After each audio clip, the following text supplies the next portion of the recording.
2009년 12월 8일 화요일입니다. 자동차 영업 담당자가 오전 9시에 전화해서 구입한 차가 1시경에 공장에서 출고된다고 했습니다.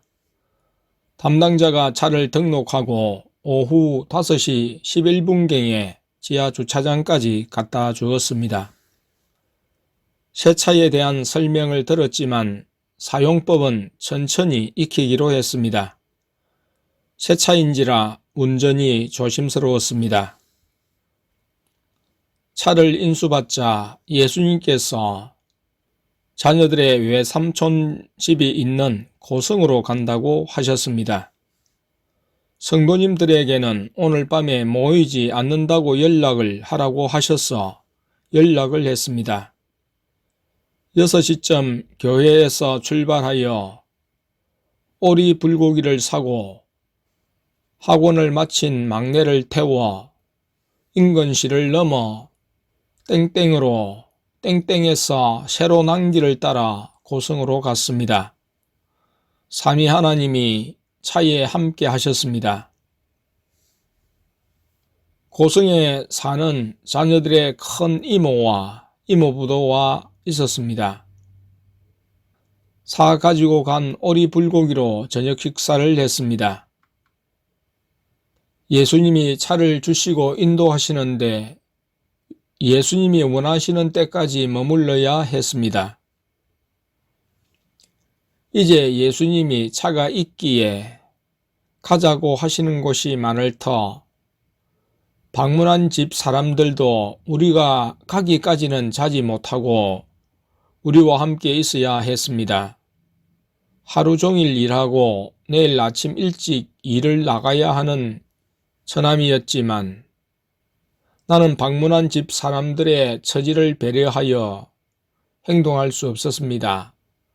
또 내일 시험을 친다고 하는 땡순 성도님의 처지도 배려할 수 없었습니다.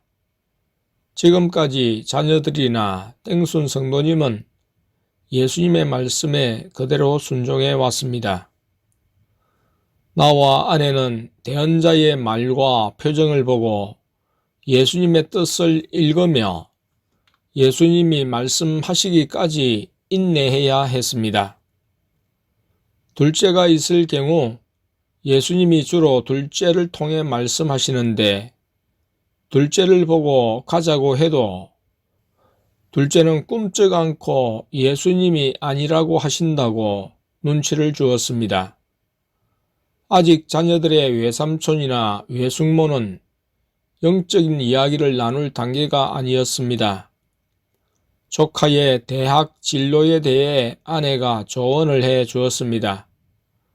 큰 이모 부부가 떠나고도 좀 더 머물렀는데 새벽 1시가 넘었을 때 예수님이 출발하자고 하셨습니다.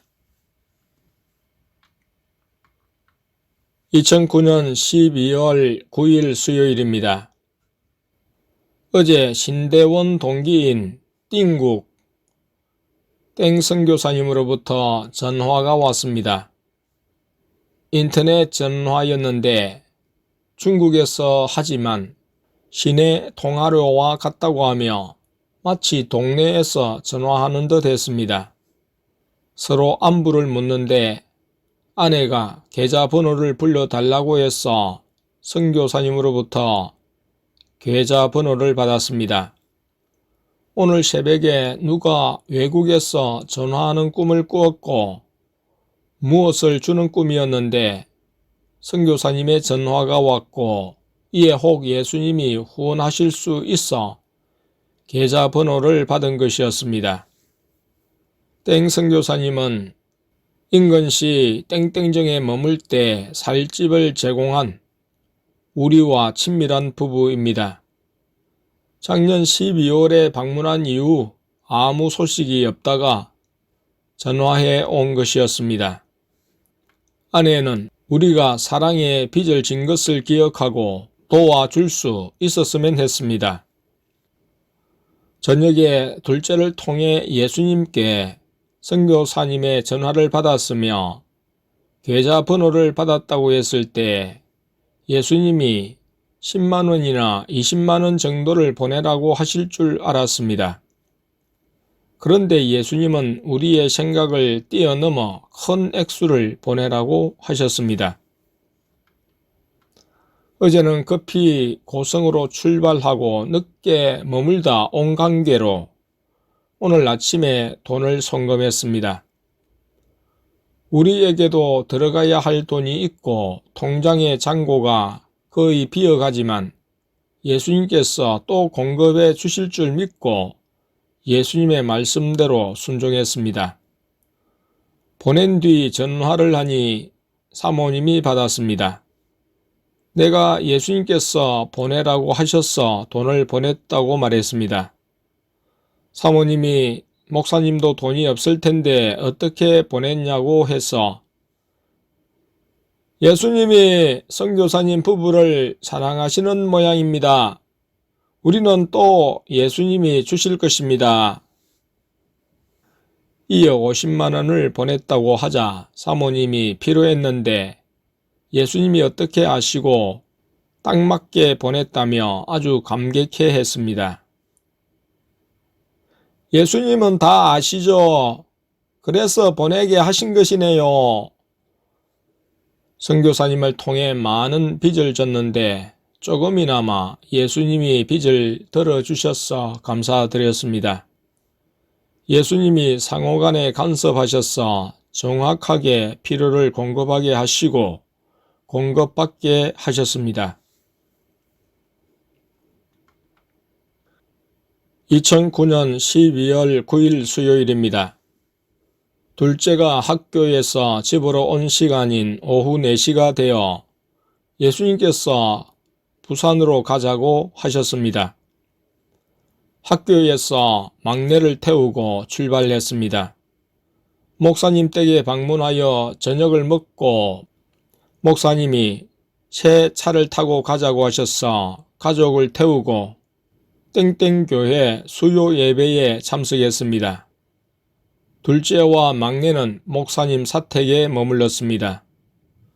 설교에서 믿음의 길은 예수님이 주장하시고 우리가 예수님의 주장을 따르는 수동적인 것임을 말했습니다. 믿음은 우리의 능동적인 행위가 아니라 수동적인 행위임을 말했습니다. 하나님을 무시하는 사람은 하나님의 말씀을 따르지 않고 자신의 생각대로 행합니다. 죄인이 하나님 앞에서 자신의 의의를 앞세우는 것이 하나님을 무시하는 것이며 교만을 드러내는 것입니다. 어리석은 사람은 하나님을 인정하지 않습니다. 지혜로운 사람은 자신이 죄인임을 인정하고 늘 하나님께 자비와 긍휼을 간구합니다. 그리고 자기를 포기하고 자신을 내어드려 하나님의 간섭과 인도에 순종합니다.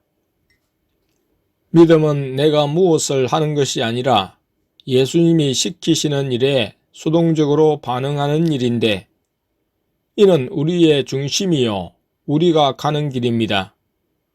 우리는 지식적으로 예수님을 알지 않고 실제 삶에서 예수님의 주장을 늘 받고 있습니다. 밤 10시쯤 되어 예수님이 출발하자고 하셔서 목사님 사택을 떠나 지역으로 돌아왔습니다.